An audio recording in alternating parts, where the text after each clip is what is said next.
Hey, everybody, welcome to Freedom Talk. I'm so delighted to welcome back my friend Abteen Vaziri to give some new perspectives on Iran. Of course, the April issue of Freedom Talk magazine is going to give some perspectives on Iran, on the Persian kingdom, you might say, that you're probably not going to find anywhere else. We have uh, uh, Annie Cyrus, who is Iranian born, who's writing for us. Abteen is writing for us, and we may have others of Iranian American extraction. And I'm going to write some, and we've got a lot of authors. So that's coming out most likely next week. Abteen, great to see you again. I'm so excited to see your article for this next issue. But you and I were having a fascinating discussion about Iran yesterday. And although I'm a student of history and politics and everything else, I felt like I was at the feet of the master yesterday, learning some things I wouldn't have known otherwise. But maybe you can kind of refresh my memory on the conversation we were having. You had some really interesting perspectives on Britain's involvement in all of this. Sure. Yeah. You know what? And by the way, thank you so much for being a great supporter. And the cover of your your new issue is such a beautiful cover. And I know Annie had some input on that, and it looks amazing. I posted it, and I got a lot of really nice feedback on just the beautiful Persian art. A lot of times the mosques and the beautiful architecture that Iran has, they refer that as Muslim architecture, but those are Iranian architecture, and the mosques have the benefit of have these beautiful master architects and beautiful master. There's an art of Zarduzi, which literally means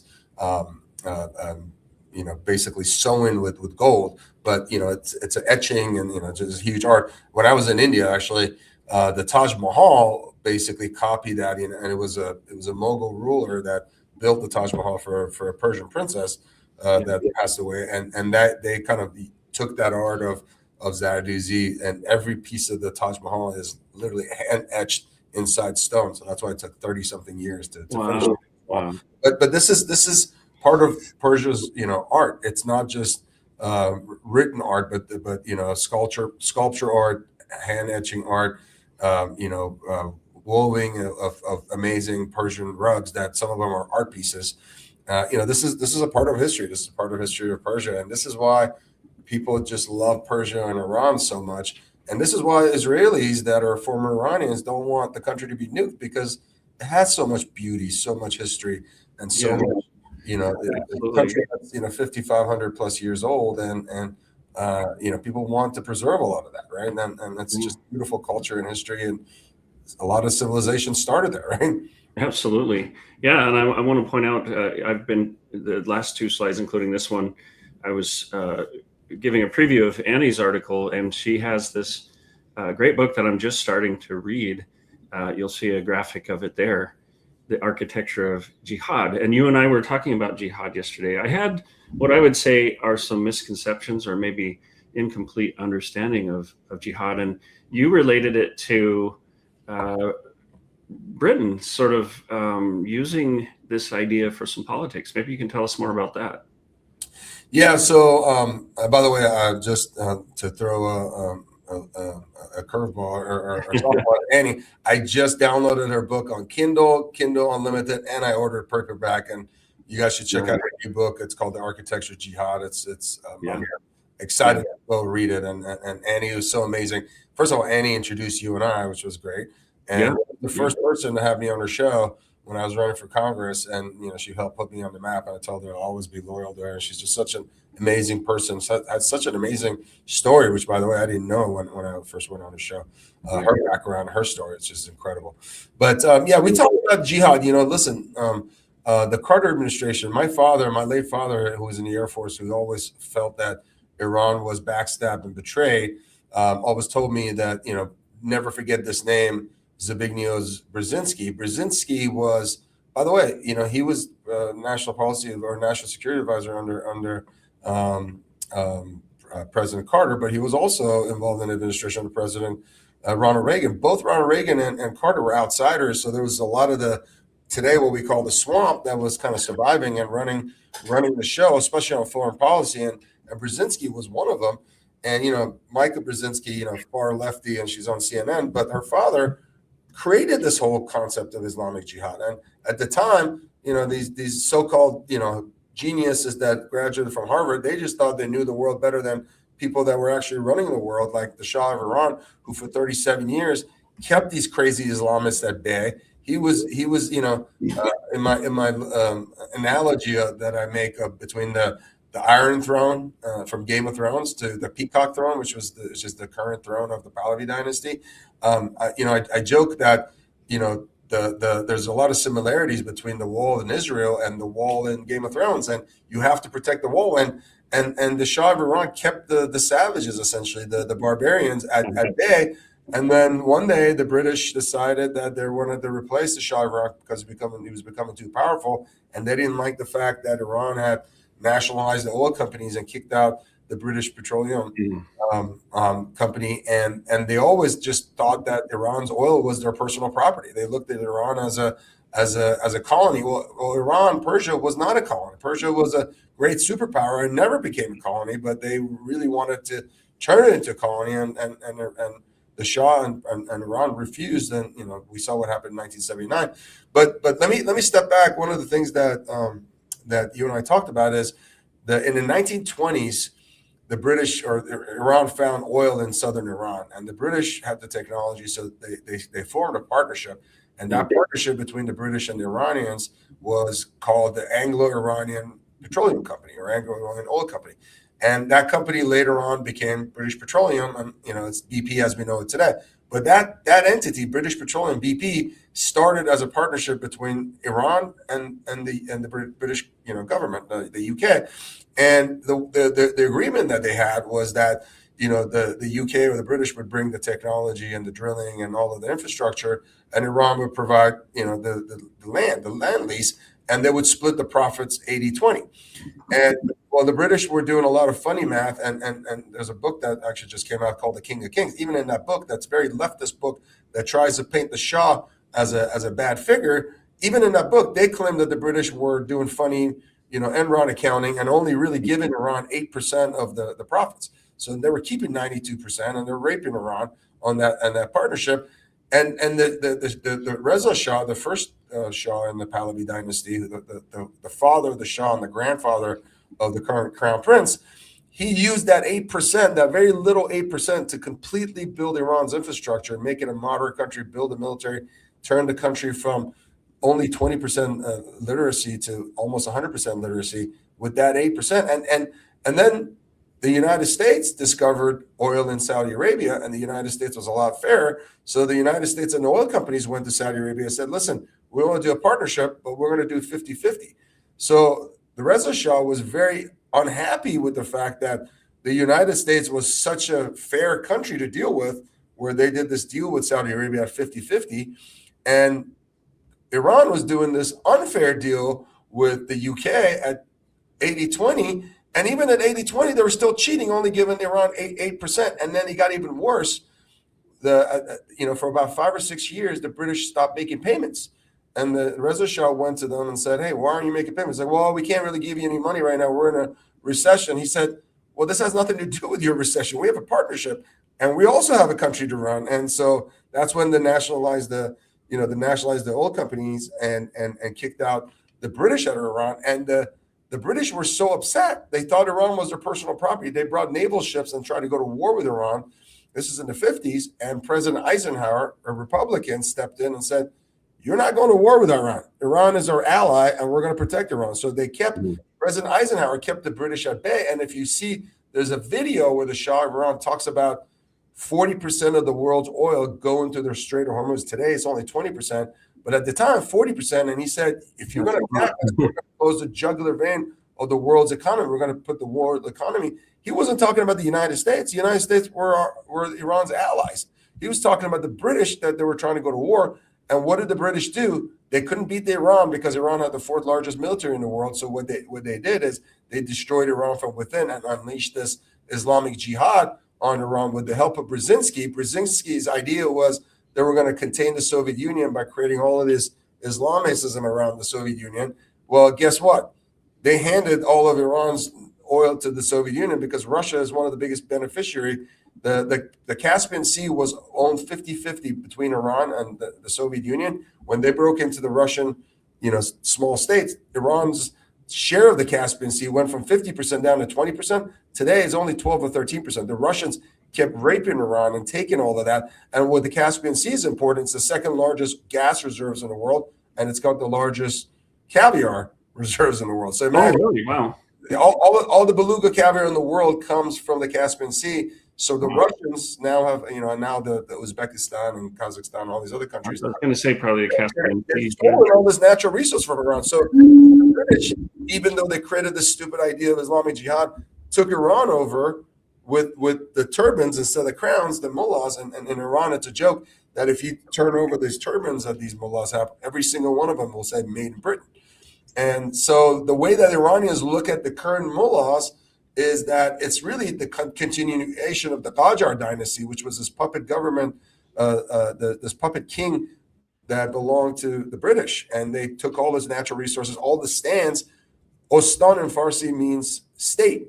And all the Ostans were states of Persia. One by one, the British got the Qajar king to sign over every one of these states, and they all became British states instead of Persian states. And finally, Reza Shah, who was a military leader who had the same height as you, 6'4", was a very, very big figure and very, empowering figure. He basically did a coup and kicked the Qajar king out, and the British always hated it because the Pahlavi dynasty was always loyal to the United States, was a good ally of the United States. The British didn't like that, so finally they were able to overthrow the Pahlavi dynasty with the mullahs, which we argue it's a continuation of the Qajar dynasty, which was a puppet of the British government.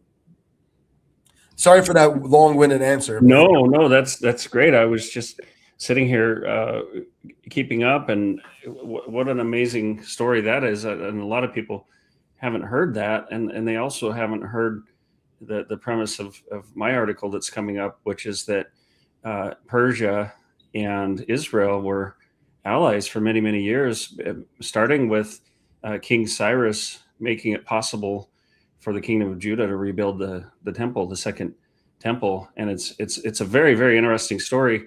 And I make the point that I hope this is totally accurate, but I make the point that they were cooperative even after Israel declared statehood in 1948.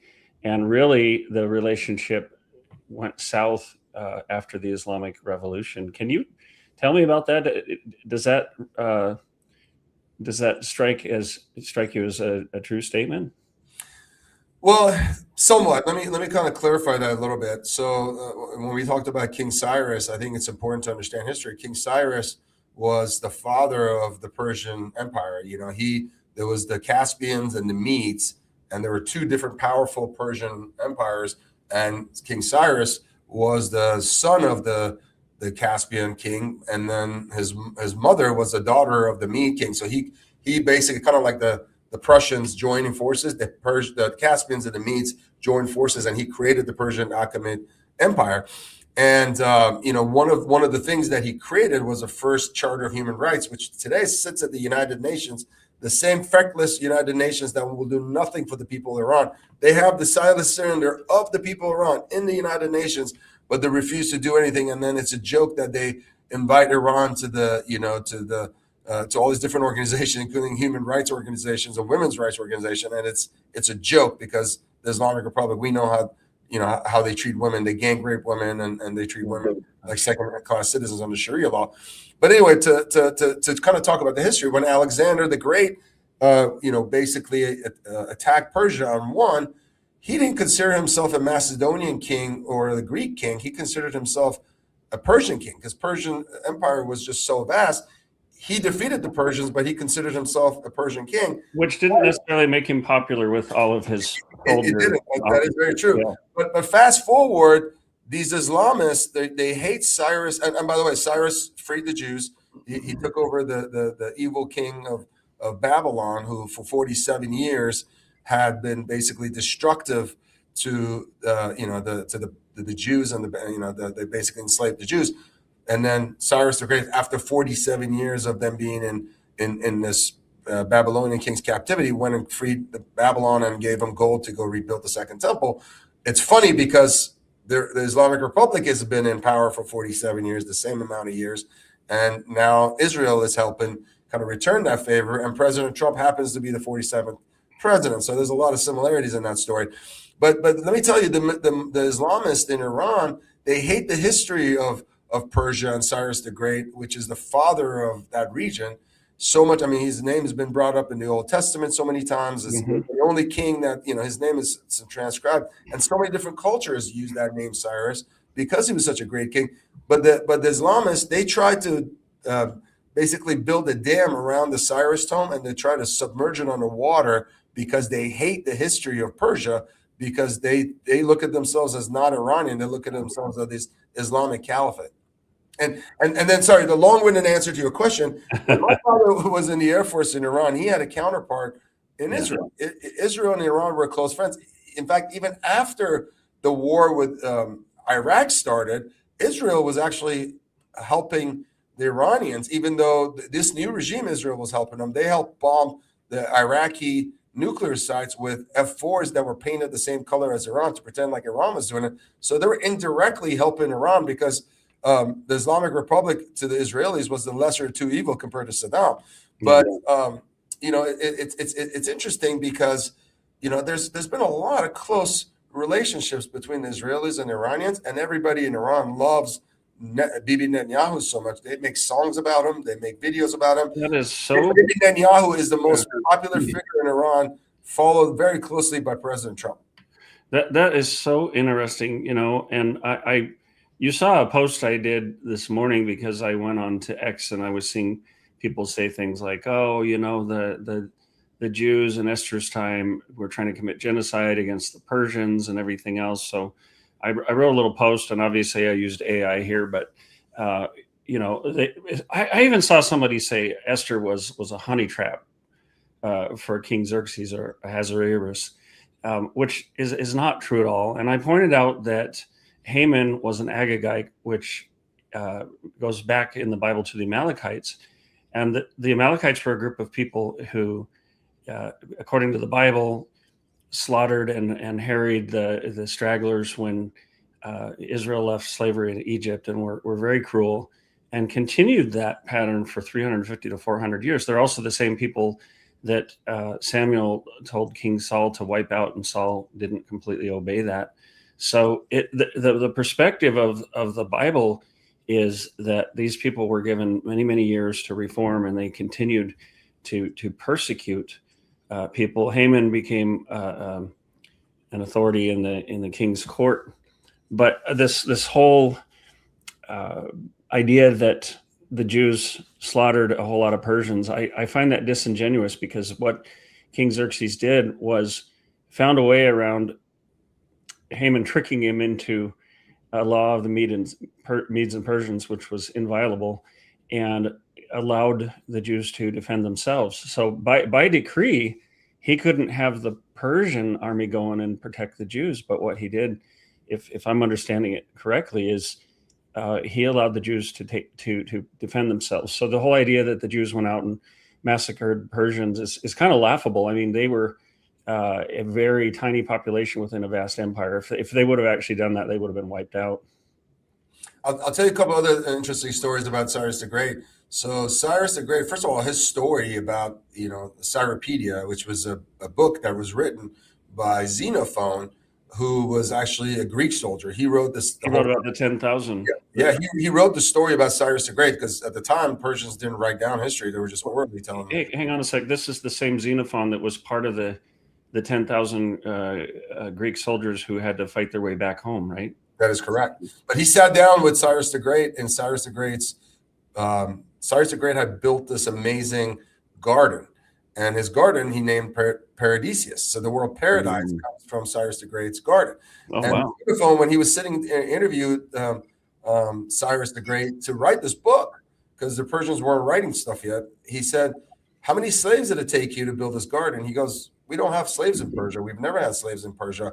I built this garden with my own hands. I never eat lunch, dinner, or breakfast without going and breaking a sweat, building this garden with my own hands." And this garden was so magnificent, so beautiful, it was called Paradisius. And the word paradise originates from Cyrus the Great's garden, which is an amazing garden.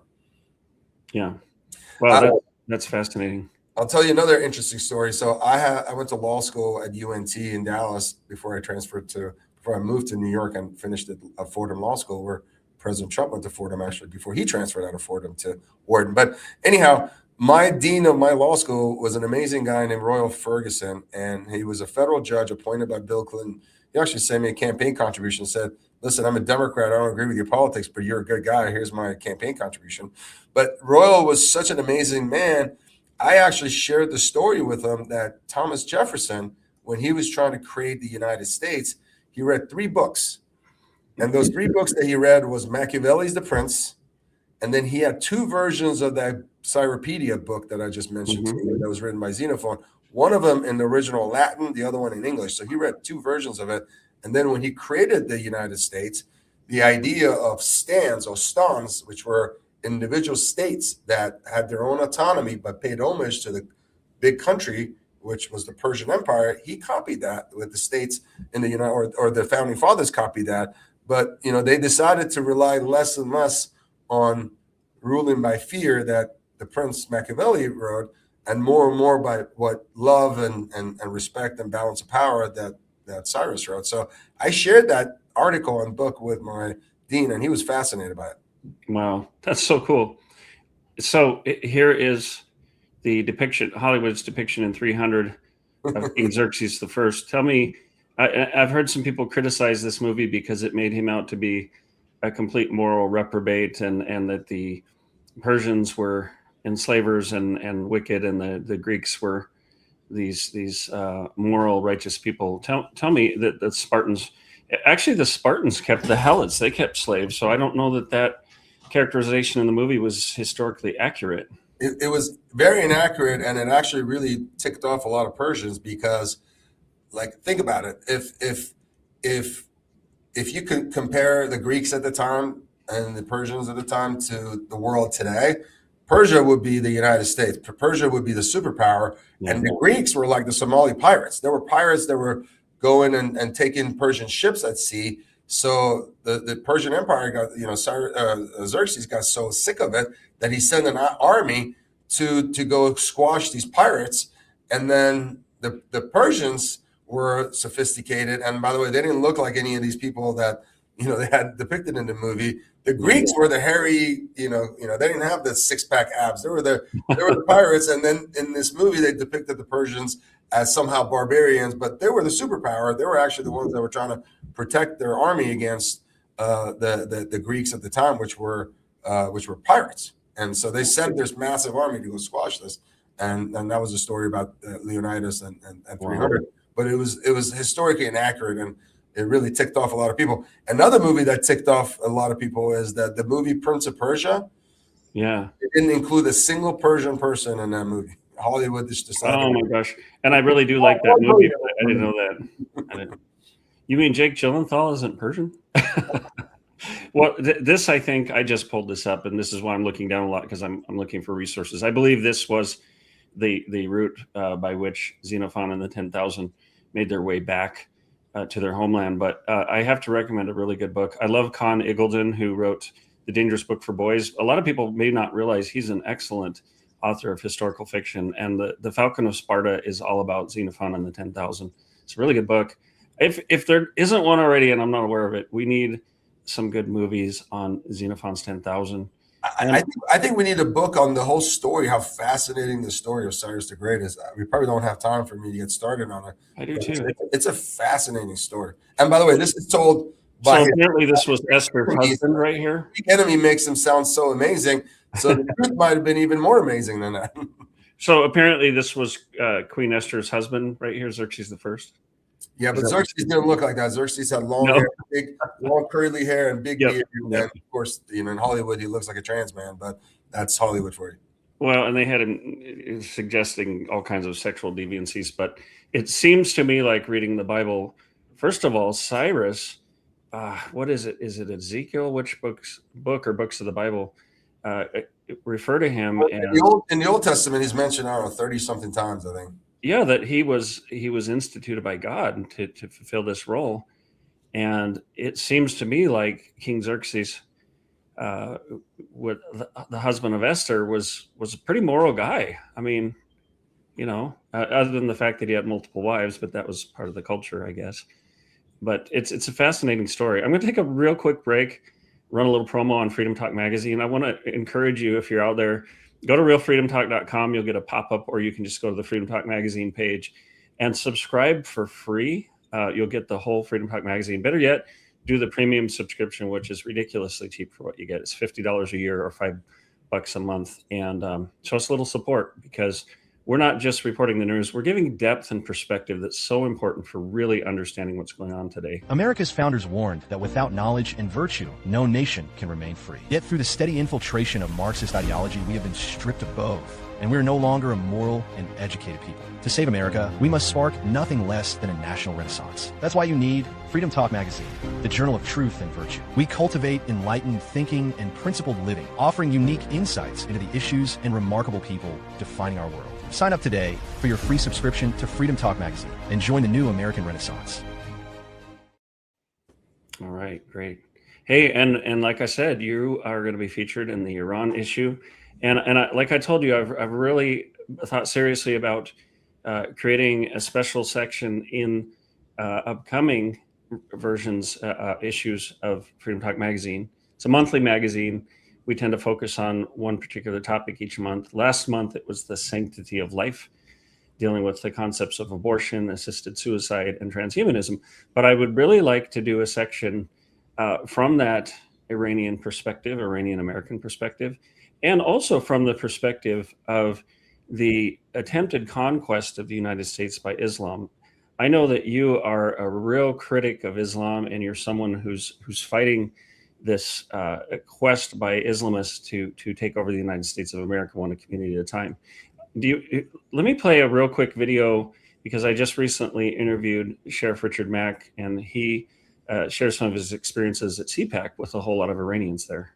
The thing I noticed at CPAC was that there were dozens and dozens, maybe 100 or more, of Iranians, and they had signs, and I go, oh no, we got Iranians protesting the war in Iran, or the military involvement, and it turned out it was just the opposite. They were chanting, "Thank you, President Trump. Thank you, President Trump," over and over. And I know one of them who went, and I know his feelings on it. Well, and I was standing there watching them, and I was asking them about this, and they said, "Who are you?" And I said, "Sheriff Mack, and I totally believe in America and believe in you." And they asked to take a picture with me, and I did. And it's one of my favorite pictures. So, Sheriff Richard Mack, a real patriot, I'd love to introduce him to you sometime. And when I said I know one of them there Iranians who went to CPAC, I was of course talking about you. Speaking of this accent, you are in fact from Texas. You ran for Congress in Texas, and a major part of your platform was going against Islam's designs for the United States. So, if I remember correctly, you were born into an Islamic family. Is that correct? Yeah, it's correct. You know, when I was actually on Grant Stitchfield's show, and he said, he's a good friend. Yeah, he's a good guy, and he said, listen, let's hear from a guy who's a Muslim. And I was like, let me correct that. I was born Muslim, and people in my family are Muslims, and then my sister got mad. She said, "Who in our family is Muslim?" So the whole concept of Muslim with Iranians, it's a very touchy subject, because we're labeled as Muslim. None of us ever practice Islam or even believe in any of it. We all eat bacon. We love bacon. We all eat pork. And I remember my father, who, at the time, he was born Muslim, obviously. When I was a kid, we would go drive to Armenian neighborhoods because he loved ham, and he loved mortadella that had pork in it. And we weren't allowed to buy it in regular neighborhoods. So we had to go to Armenian Christian neighborhoods to buy it. So he just, one of his favorite things was prosciutto. And he just, we call it jambon in Farsi, from the Spanish word. In Spanish, jamon, yeah. He loved it. He absolutely loved it. And we had to go to other neighborhoods to buy it. So, when I say I was born Muslim, I was just born into Islamic family. I never practiced Islam. But I tell you, about 4 or 5 years ago, I started really watching. I actually flew down to Dallas when I lived in New York twice to go to Jordan Peterson's lecture. And his lectures Nice. had to do with Christianity. And one of the things he talked about how important it was for people to join the Christian cause, because Europe had this vacuum of moral, morality and religion, because there's so many atheists in Europe. And then the Islamists came and filled in that power vacuum, filled in that religious belief vacuum, and how dangerous it was. And Europe is gone. So I converted, officially started, reading a lot of stuff 4 or 5 years ago. I've always celebrated Christmas. My family's always celebrated Christmas. We would always go to churches, even around Christmas to pay our respects, even when we weren't Christian. And then 4 or 5 years ago, I started really studying it. And about a year ago, I converted. And last summer, I got baptized. So I always thought people would criticize me and say, "Oh, you only became Christian because you ran for office." But what they don't know is it was the other way around. I ran for office because my Christian beliefs told me I need to do that. Yeah, that's amazing, and congratulations on. It's very interesting because not everybody who carries a religious label is Orthodox or does those things. This is, by the way, this is me in Sri Lanka. Believe it or not, that's me in the middle there. Find me, it's like find Waldo. I know it's difficult to find the young 20, 21-year-old guy there, but about a third of my students. Were you already 6'4" by then? I was 6'4" by then, yeah. And but very young. I have sons now who are older than this. One of them, Zach, I think, is watching right now. But about a third of my students were Muslim. Most were Buddhist. Some were Hindu, and we had Christian students as well. But we all got along together so well. The students got along. There was no religious friction there. But I saw that again, that people had varying degrees of orthodoxy. And, people might think you go to Sri Lanka or India, you're not going to find meat, but meat was everywhere, Yeah, one of the things that's important, I sent 42,000 text messages to my constituents. I said, a lot of politicians are telling you they're going to stop any more mosques from opening in Texas. My goal is different. I'm not saying no more mosques. I'm saying I'm going to shut down every single mosque that already exists in Texas. Mm. And I got a bunch of hate messages, 4,000 text messages telling me to go F myself. And, listen, I don't have anything against Muslims. There's a lot of really good, peaceful Muslims. Pretty much a lot of people in my family are Muslims. There's people that I know that are good people that are Muslims. So I don't want to take anything away from that. But let me tell you, the radicals, and by the way, if you really understand Islam, there's no difference between radical Islam and Islam. Islam is radical. It's by definition radical. But there's a lot of good Muslims that don't prescribe to the radicalness. They just need a sense of morality and set of guidelines. Yeah. But if you really understand the whole genesis of Islam, is a religion is supposed to be, to teach you morality, to teach you not to kill your neighbor, not to steal from your neighbor, to be, loyal to your parents, and just do good deeds, right? And Islam, if you understand the genesis of Islam, which we call it radical Islam, but it's the same thing, is that you are allowed to lie, cheat, and steal to protect Islam. So that makes it automatically not a religion. That makes it a cult. Yeah. And I don't want to take away anything from. There's so many good Muslims in this world, and there are. Yeah, the biggest victims of these crazy Muslims are other Muslims. They're the number. I mean, the people that are getting all the people that got killed in Iran, they're Muslims. They're 50,000 now. They don't believe in it anymore. They're disenfranchised Muslims, but Muslims are killing all the Muslims. The biggest.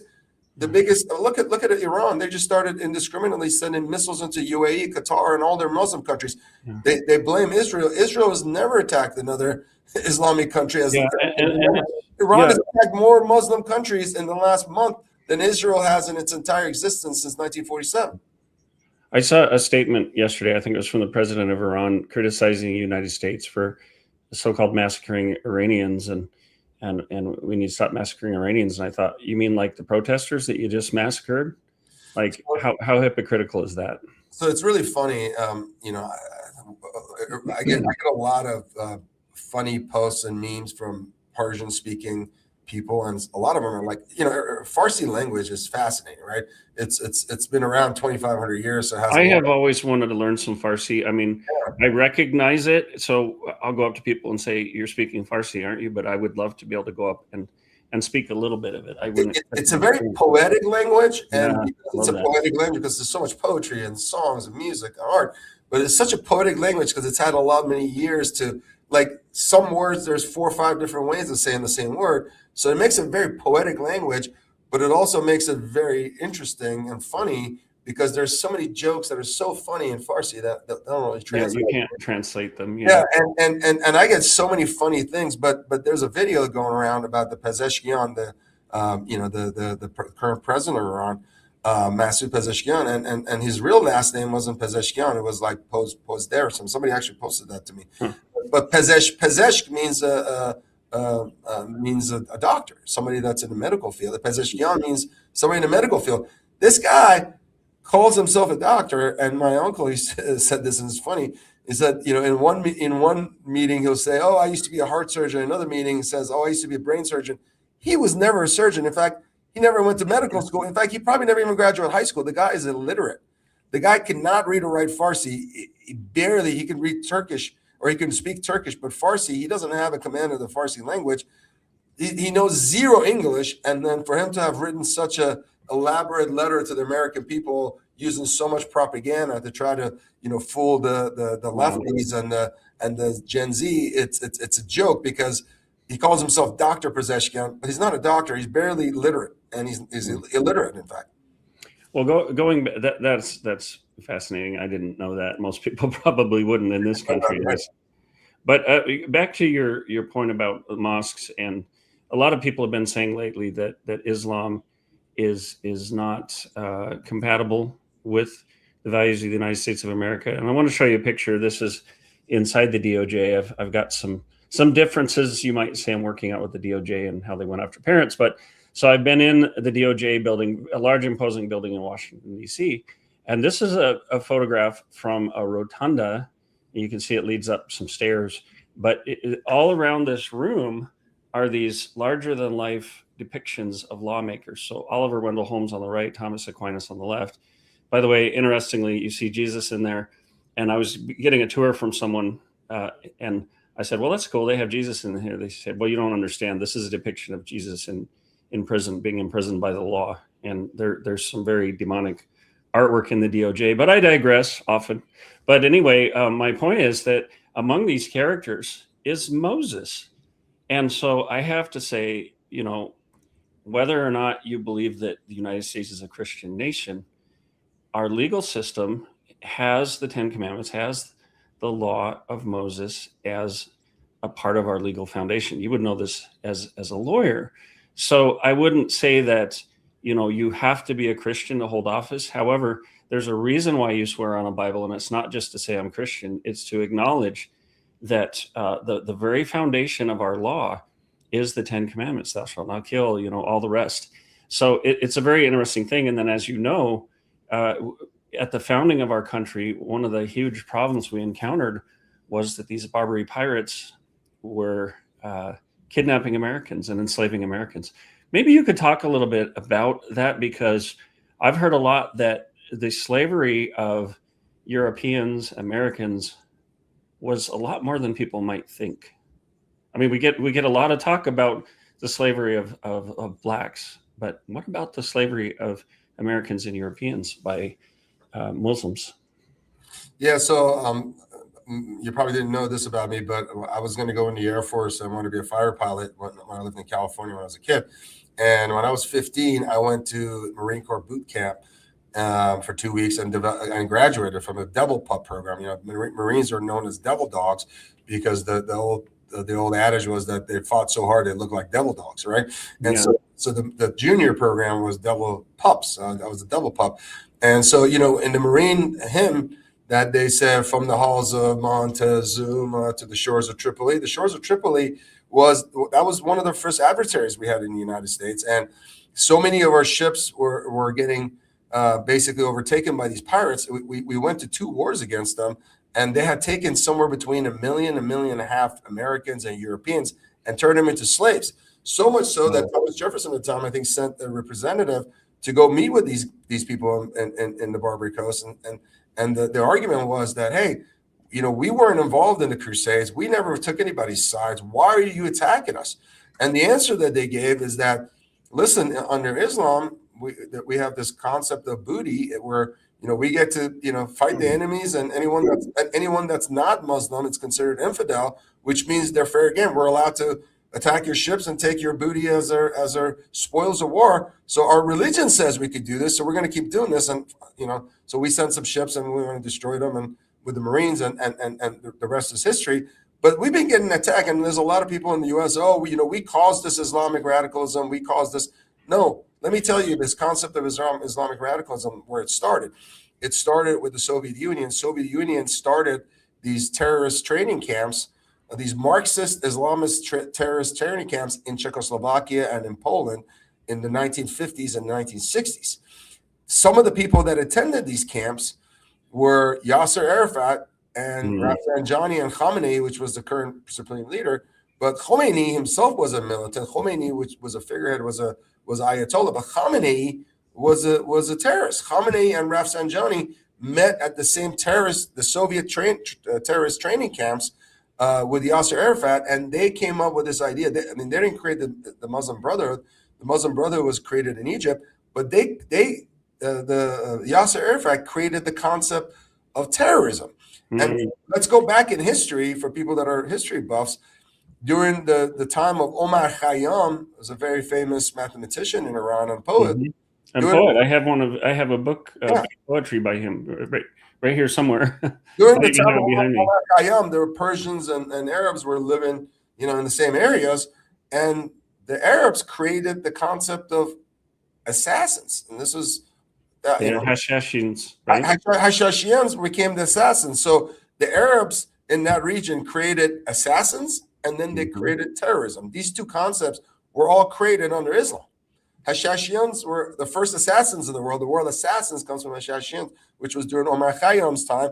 And terrorism was invented with Palestinian Liberation Organization, Yasser Arafat, but they were propped up by the Soviet Union. The Soviet Union created them as kind of a guerrilla warfare to go fight the West, and created this concept of terrorism, which made it fair game to blow up innocent people. So we see this connection even today between the communists and now it's, I think, primarily the Chinese communists and the Islamic world. And it seems like there is a real ideological nexus of these two. While socially and culturally, they may diverge, because right now Marxist movements include transgenderism, all those types of things. And I, as a side note, I have to say that, oh gosh, who was it? I have to jog my memory banks here, but he said that basically these people are just useful idiots for the communists, because what they do is they serve as a destabilizing force. But once the communists get control, they're going to line them up against a wall, because they don't want that instability anymore once they get into power. But in Iran, that's exactly what happened. The communists, the Marxists, the communists, and the Islamists all ganged up together. And then they, in fact, there's a Marxist Islamist terror organization called the MEK, which, by the way, showed up at CPAC, and they were sending, dirty messages. So these guys were designated by the State Department as a terror group in 1997 under the Obama administration, when Hillary Clinton was the Secretary of State. They paid a lot of lobbying money to Hillary Clinton, and Hillary Clinton removed them from the terror group in 2012. But they've tried to kind of rebrand National Council for Resistance of Iran. They're a Marxist Islamist terror group that basically are the ones that started the Iranian Revolution, handed the power to the mullahs, and the mullahs, the Islamists, were more brutal. Once they got into power, they killed these guys off. These guys ran a terrorist camp called Camp Ashraf in Iraq, and during the Iran-Iraq War, they fought on the side of Saddam Hussein. Saddam Hussein, they were essentially prostitutes or mercenaries for Saddam Hussein. And then when the U.S. the second Iraq War happened, the U.S. didn't know what to do with them, so they allowed them to go to Albania. Today, they have a terrorist camp in Albania, also called Camp Ashraf, and many prominent Republicans are taking money from them under guise of another organization, but it's essentially them. And the leader is a woman named Maryam Rajavi, who was the wife of another guy in the organization. The guy that was leading the group was a guy named Masood Rajavi. He stole, following in Muhammad's footsteps, he stole one of his guy's wife and said, God told me I need to take your wife. And then he's hiding behind the scenes and making his wife the face of this council of resistance and calling it a feminist organization. That's why they were able to fool Hillary Clinton, and Hillary Clinton took a bunch of money. They're like, oh, this is a women-led organization. But these guys are a terror group. They're evil. They're Marxist. They're Islamists. Now, what's happening here in the United States, you have Mamdani, who is a plant by the Muslim Brotherhood. But now they have the Marxist, Islamist, socialist, and now they have LGBTQ that they've added to the group. But guess what happens? If the Islamists ever get in power, the first group they're going to kill off is going to be the LGBT, and then they're going to go through whoever is the weakest link, and the strongest, most brutal will always be the Islamists. So the Islamists always use these other groups as the useful idiots, as the term coined by Joseph Stalin. They use all these other useful idiots until they get into power, and then once they're done, they will kill them off and discard them as they see fit. Yeah, I this is a problem with producing as I go. I have to recall facts. I know Yuri Bezmenov. I knew the name, but couldn't recall it. But he said the useful idiots, the leftists who are idealistically believing in the beauty of the Soviet socialist or communist or whatever system. And today you'd say the American Marxists or the Chinese Communist Party, when they get a disillusion, become the worst enemies. That's why my KGB instructor specifically made the point, never bother with leftists. Forget about these political prostitutes. Aim higher. They serve a purpose only at the stage of destabilization of a nation. For example, your leftists in the United States, all these professors and all these beautiful civil rights defenders, they are instrumental in the process of subversion only to destabilize a nation. When their job is completed, they're not needed anymore. They know too much. Some of them, when they get disillusioned, when they see that Marxist-Leninists come to power, obviously they get offended. They think that they will come to power too. That will never happen. Of course, they will be lined up against the wall and shot. So these people who think, oh, we're going to wave the Palestinian flag and we're going to talk about Islamophobia and everything. Let's say if the Muslims were to get control of the United States and implement Sharia law, which God forbid that should ever happen, what would they do to the transgenders, the queer, the LGBTQ, all that stuff? Well, we don't have to guess. There's sometimes you have to guess, but other times, people are like, oh, what happens if the U.S. becomes an Islamic caliphate? Oh, it's going to be great. It's going to be wonderful. Well, we already have history as a tool to teach us, right? What happened with Iran, who had one of the top, governments, one of the most secular governments, the ninth biggest economy in the world, the largest military. What happened after 47 years of Islamism? We see what happened: 30% unemployment, mismanagement, and the people are starving. And these guys spend $40 billion to build these underground nuclear facilities, underground missile facilities. They built 10 of them. So they spent $400 billion building these, and the people are starving. And with the transgenders and the LGBTQ, we don't have to guess. What did they do with the LGBTQ in Islamic Republic of Iran?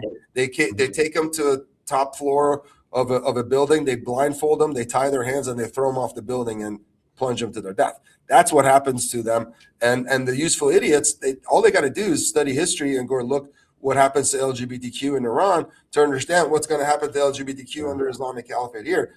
You don't have to guess. You can just see in history what's happened to them. Yeah. Absolutely. It is. You're right. It's a good case study, and it's happened over and over again in Stalinist Russia, in the Soviet Union. Stalin legalized abortion and homosexuality and a lot of things, but once he really consolidated that power, he went and hunted people down for those things. So they're not gonna abide by any kind of competition. And I've tried to warn people on the left to say, look, you're being used, you're being abused. they're not your friends, but they often won't listen to you. So tell me what we can do in Texas and other states to push back on the plans and schemes of these Islamists to take over our culture. It's a very big concern of a lot of people. Yeah, listen, I'm going to Austin to testify in front of Board of Education because CARE and these Palestinian terrorist organizations essentially are going and testifying how friendly they are, how nice they are, and how loving and everything. And so we need people to go testify. And a friend of mine who's just got the Republican primary nomination to be on the Board of Education asked me to go testify, and I'm going to testify. Other things that we could do, I think. You mentioned CPAC. I got a shout out from Matt Schlapp and Mercedes Schlapp and the CPAC. I said, this year's CPAC was amazing. They always run a great organization, but the surprise was how many Iranians showed up. Mm-hmm. Now you have a bunch of brand new Republicans. Let's get people registered. I can't say let's register them to be Republicans. They're already Republicans, but let's get them all registered and they can vote however they want. But let's get the Iranians involved in the political process because the Iranians don't vote. They're one of the lowest voting population, and my job is to try to change that. I'm setting up a 501c, probably going to name it Voice for the Voiceless. And one of the top agenda items that I have to get more Iranians to go vote. I think I was on Frank Gaffney's show this morning. He calls me foreign-born American patriot. We need more foreign-born American patriots. And these Iranians, just like the Cubans, just like the Venezuelans, just like the Vietnamese, just like people that live in former Soviet nations, they understand the pain of losing your country overnight and losing all your freedoms. So I think these foreign-born patriots, a lot of them Iranian in the Texas area, there's 200,000 Iranians. We got to get them involved in the political process. So I'm taking that task and working with the Dallas County Republicans, Collin County Republicans, a lot of these Republican organizations to kind of do more civic educations, explain the primary process to them, explain the runoff process, the election process, get them more involved. And I'm actually asked a lot of friends to join to be precinct chairs and get involved in these Republican organizations. The other thing is the 501c. I'm going to do a lot of educational research to share with people and really fight against the foreign influence. A lot of these organizations that are set up in the United States legally, one was NIAC that was created in 2002 by a gentleman named Trita Parsi, who claims he's Zoroastrian, but he's actually a direct descendant of Prophet Muhammad, and is running this organization supposedly initially as a student organization and later as an advocacy organization, but they're doing lobbying for the Islamic Republic. In fact, he's the one that started this whole negotiations with Javad Zarif to start the nuclear negotiations that ended up to JCPOA. They got into far trouble, so he left that organization in 2019 and created another organization called the Quincy Institute. They got funding from the Rockefeller brothers and from George Soros, the Open Society Foundation. But they're essentially doing open lobbying for the Islamic Republic. And today, the Islamic Republic is fighting for its survival. It's on its last few legs. The Air Force is gone. The Navy's gone. The IRGC's at a shell of itself. But, they're not really producing oil. But they still have, the Treasury and billions of dollars. So they're just pushing money into influencers and people like Trita Parsi and Quincy Institute and NIAC to try to fight for survival. They're hoping that they could survive and then they could regroup. But all of this stuff, the Islamification in Texas, the mosques opening, Caribbean here, all of this is funded by the Islamic Republic. So you can't just Steve Bannon on his show, he's fighting against the Islamification of Texas, but then, talking from both sides of the mouth, and he having Trita Parsi, a known mouthpiece for the Islamic Republic on his show. And he's like, oh, this war is bad and let's save American lives. The Islamic Republic's lobbying organization, the mouthpieces are so sophisticated. They don't say, oh, Iran is good, let's help them survive. They say, oh, Iran is so bad, but they're going to die on their own. We shouldn't risk American lives. But these people are getting paid to say this, and they're paying a lot of influencers behind the scenes. So another point of Voice for the Voiceless is to pinpoint and going after all the financing sources of these terror organizations, the IRGC, Hezbollah, Hamas, all of these organizations, the Muslim Brotherhood that are tied to funding and trying to grow this Islamic caliphate and nip it in the bud now before they become too powerful. Once they get 10%, 20% of the population, once they get started getting elected in office like they're in the UK, the United States is over as far as we know it. Yeah, I actually wrote down a timestamp for when you were saying that about Steve Bannon. I might clip that part and send it to him. Maybe see if you could come on his show and discuss or even debate this. I was supposed to be on his show when I was still in the campaign, and 15 minutes before I was supposed to go on air, they canceled on me. And then instead of having me on that show, they had Trita Parsi on that show. Crazy. Interesting. Now, Well, hey, now listen, I don't think Steve Bannon wants bad things for the United States. I think, his whole thing is, anti-war. And, he has somebody like Trita Parsi he thinks is a valid Iranian that's, pushing this. So it's a easy pill for him to swallow. Oh, somebody from Iran that agrees no war. Let me have him on the show. What he doesn't understand probably is that this is a lot more, nefarious than he thinks. This is somebody that's openly trying to help Iran get nukes.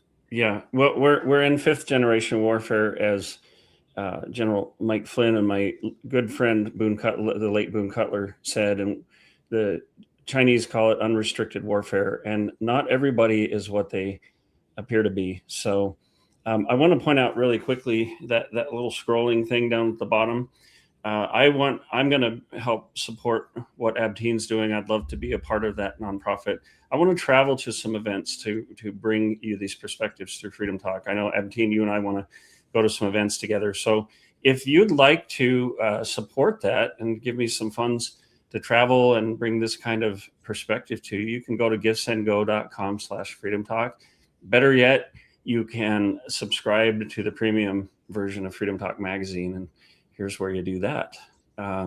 You can scan that right now with your phone, or you can go to realfreedomtalk.com. We're on Substack as well. And if you're watching and you have a business and you'd like to advertise with us, we go out thanks to some various email lists. Our biggest one is Mike Lindell's list. Each monthly issue goes out to between 2 to 4 million email addresses and a lot of other multimedia. So we're really doing an important work.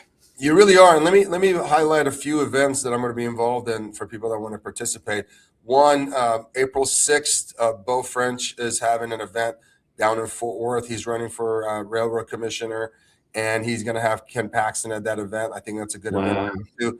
On the 23rd of April, Benji Gershon, who runs the Jewish Conservative Organization of Texas, is having an event. I'm going to be emceeing the event. Tommy Robinson from the UK will be here, and he's going to interview all the Sharia caucus chairs, Keith Self, among others, 4 other Sharia caucus chairs from Texas, from U.S. Congress and the Senate and whatnot. And so that should be a great event with Tommy Robinson. Tommy Robinson's been doing some great work. He actually interviewed me right here in front of this American. I saw that, yeah. 30 minutes before the polls closed, the day before the election. He's been amazing. I got introduced to him actually by Patrick Bet-David. So I want to thank Patrick Bet-David and Tommy Robinson for coming here and interview me. And then the last one, you just mentioned General Flynn. The Dallas County Republicans are going to have Grant Stinchfield interview General Flynn on April 30th. I was actually supposed to be out of town. I changed my flight to make sure I'm at that event. That's April 30th. And the information is at the Dallas County Republican. Yeah. I just, while we were talking, I texted Grant Stinchfield and said, hey, I'm talking to Abteen Vaziri right now. And he said, oh, yes, I told him he'd finish last, and he did. LOL. Super nice guy. Just didn't know how hard it is. So. Hey, listen, no, I do. We did finish last, but we're going to win the battle because I endorsed Jace Yarbrough, who's a wonderful young man. He's going to Congress, most likely. He's bypassed the runoff process. Now he's going to the November election. And all of us in the race, every single one of us endorsed him. And, he's asked me to kind of stay and help him with this issue of Islamification. So I'm gladly will be able to help him. Yeah. So we didn't lose. We're actually winning because we're going to really focus on this issue of Islamification of the United States. And more importantly, in that same election, we got 95% votes for Proposition 10 to ban Sharia. Frank Gaffney's organization, bansharia.com. You guys should check that out. And so, we're staying in the fight. The goal as the first time running in Congress wasn't to win. The goal was to stay relevant and focus on these causes, which are being very successful. Well, I've watched the audience on this live here growing as we go. And if you're watching, I encourage you to, I'm going to post this on realfreedomtalk.com. I'm going to put it on X. So watch for that within the next day or two for sure. And share it with your friends. You can also send them to X and they'll see the live version there. So share this with your friends. Again, help me go out to some of these things and really keep expanding my knowledge and by extension yours. and we're going to give you some really, really great information that you can really sink your teeth into, which I think is refreshing. And I have two sons that are Gen Z. I'm married to a millennial. I'm not a boomer, but I'm what Gen what is Gen X. Yep. You're like me, Gen X. Yeah, we were the rebels, man. But what I'm finding is even my Gen Z sons are saying, it's really cool. We have all these memes and everything else, but it's really nice to be able to see something where you really unpack something and we're challenged to think critically. So, and it's funny because some young people that age, they think it's a novel thing to get something in print. One day I'll start printing Freedom Talk magazine again, which is how it started. But we could talk for hours. You know that. I know that. I consider you a great new friend and ally. And thank you so much for coming on today. Thank you so much. I'll leave you with one last thought. And this was very apparent at CPAC. What President Trump did for the Iranian people, for the Middle East, and for the world, really, during, taking this risk during the midterms to do this to the Islamic Republic at their weakest point, Iranians will never forget. I suspect we're going to have 2 million new Iranian Republican voters in the United States and about 200,000 new Republican Iranian Americans in Texas. So if you're Iranian American that you're watching, or if you're involved in Iranian Americans, I'm going to be very involved in the process of getting every Iranian American education on the civic process in the United States and making sure everyone's registered to vote. That's fantastic. We definitely need to do that. I want to introduce you to Dr. Robert Renteria, who has become a friend as well. I don't know if you know Dr. Robert Renteria, but he's got these books, From the Barrio to the Boardroom, a whole series of 3. And he's talking a lot. We're talking a lot about how the GOP needs to embrace people from other cultures, Hispanic. Now we add Iranian to that. We need to embrace people who come from different heritages, but share these values of the sanctity of family. And I've also, and other values, I've also seen, which excites me, that I keep hearing that just hordes of Iranians are converting to Christianity.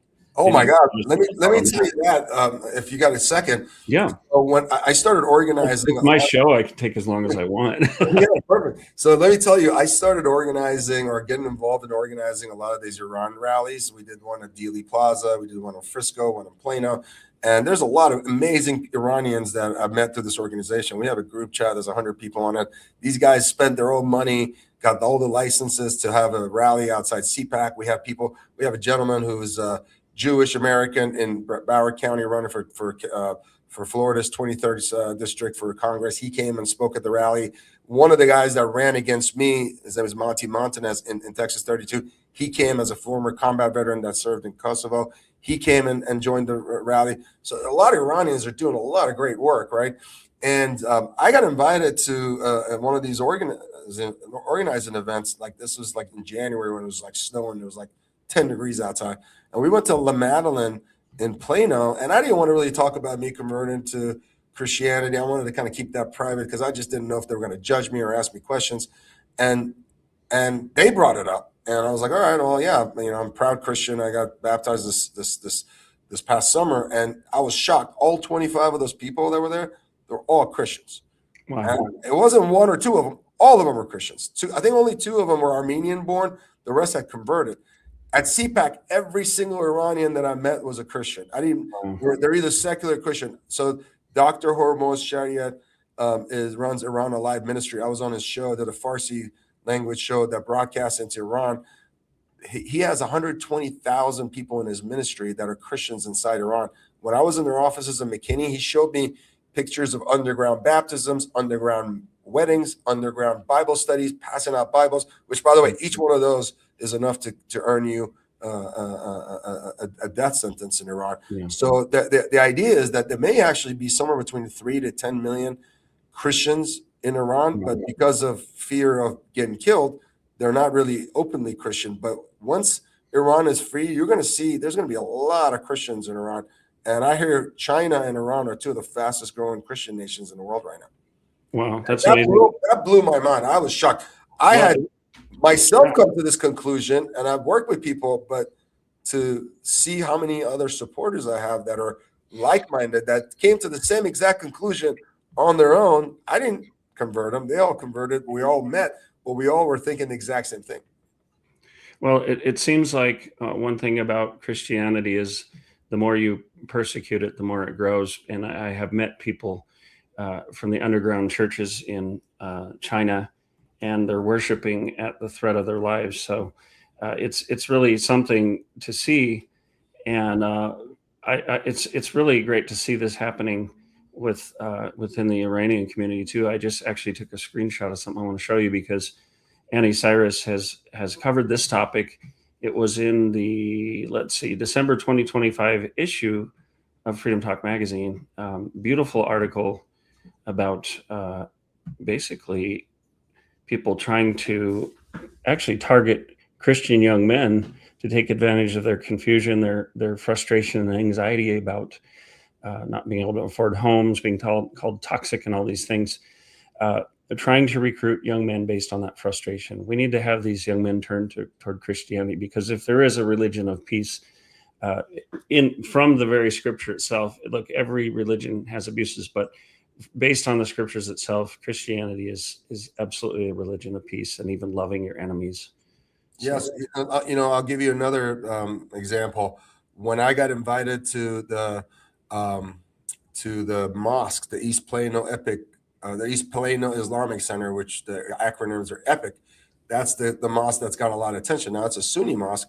There's a lot of Shiite mosques that are being funded by the Islamic Republic too. But I got invited to a candor forum. I went there and I said, "Are you women, okay with being worth half as much as men under Islamic Sharia law?" And they all started shouting and screaming. yeah. And then they were bad mouthing, including other candidates that were congressional candidates that were there. They were bad mouthing Israel and talking about how Israel was, killing Iranians. I said, no. Not one single Muslim country came to the help of Iranians. The only country that came and helped the Iranians was Israel. And, they started shouting. They called for my beheadings. They were just cursing and being loud. And I said, listen, I asked them, they had done a prayer right before the forum started. I said, I just noticed you guys did a prayer. Did you guys pray for the people in Iran? There was, 40,000 or so got slaughtered. And they were Muslim. They're your religion. I'm not asking you to pray for me as a Christian. I'm asking you to pray for other Muslims. And they said, no, we won't pray for them because they're Mossad agents. Well, my church, Fellowship Church, with Ed Young, at my church, I fill out the prayer card, and I said, could you please pray for the people in Iran that are getting slaughtered? A pastor called me and prayed with me. Wow. And he didn't ask me what ideology they had. He didn't ask me if they're Republican or Democrats. He didn't even ask me if they're Christian or Muslims. He just prayed for them. But the Muslims would not pray for them. So that tells you that's why we need Christianity. And another reason we need Christianity is because these fighting and wars have been going on in the Middle East for thousands of years. And, this eye for an eye that's part of the Muslim culture is going to just keep killing each other. What we need is the power of forgiveness that Christianity offers. And what people don't know, I've learned the power of forgiveness. I had a lot of anger and hate in my heart that with Christianity I was able to relieve. And people don't know the power of forgiveness is not really for your enemy, it's not really for your adversary, it's for you. Because when you forgive, it makes your heart clean, and now you have your conscience clear and you have a clear heart, and it helps you live a better life. It's not for your enemy, it's for you. Yeah, I taught my kids that. I've taught my kids that if you hate someone, you give them control over you. So better to forgive immediately. Well, hey, thank you so much for coming on again. Subscribe to Freedom Talk magazine. I get these email notifications. I want to see my email light up with new free subscribers, paid even better. Abteen, thank you so much. We'll have you back. I think you're going to be a regular. And I just want to close by saying we love the Iranian people.